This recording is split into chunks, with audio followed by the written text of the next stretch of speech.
Oyog'ingiz nima bo'lgan aka? Avariyada. Avariya? Qo'lidan avariya deb qoldimi? Qancha bo'ldi? 99-yil. 99-yil bo'ldi. 99-yil. Farzandingiz bormi? Nechta? Ikkita qizim, bitta o'g'lim. Anchadan beri mana shu turasizmi? Tushunmadim. 5 yil bo'ldi. 5 yil.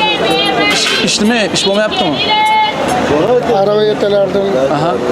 O'sha oyog'im yaramay qoldi. Oyog'ingiz tuzatish iloji bormi? Foydasi yo'q. Mana chap oyog'im spisa bilan terilgan. Spitsa bilan terilgan. Yomon avariya bo'lganmisiz? 120 tezlikda kelib urgan. Yo'q, nima mashina edi? Tiko. Tikoda? Qo'lim mashina bilan beton orasida qoldi. Chimonarim singan, ikkita qovog'im sindi, bo'ynim sindi. Miyaga bom qo'yildi. Siz nima mashina dedingiz? Men o'zim velosipedda edim. Velosipedami dedingiz? Voy, shunga bo'libdi-da. Mashina bo'lsa saqlanib qolarsiz. Velosipedda chaqirma tizanga sanchilik qiyshayib ketdi. Shunaqa qilib farzandlaringiz boqishingiz kerak. Endi boshqa ilojim yo'q, nima qilay? Ayolingiz chaminlar. Ma'lum aka lekin. Shu anaqada ham agar ishlatib Kela ketgan qizim, bo'lsangiz, o'g'lim baribir nima qilib bo'lsa ham oilani nima qilish kerak-ku.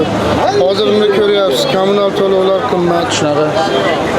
Yashashni o'zi oson emas baribir.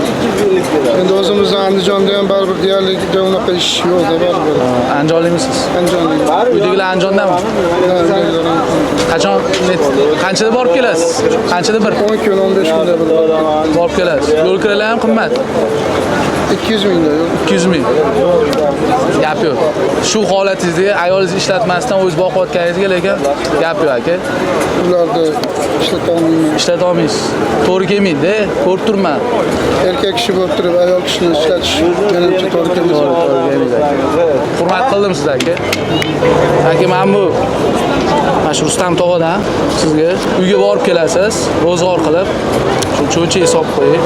Men Bismillahirrohmanirrohim. Xudoyim hamisha yo'llarida ochiqsin, ishlarga rivoj bersin, o'zinglarga kuch-quvvat bersin. Topganinglar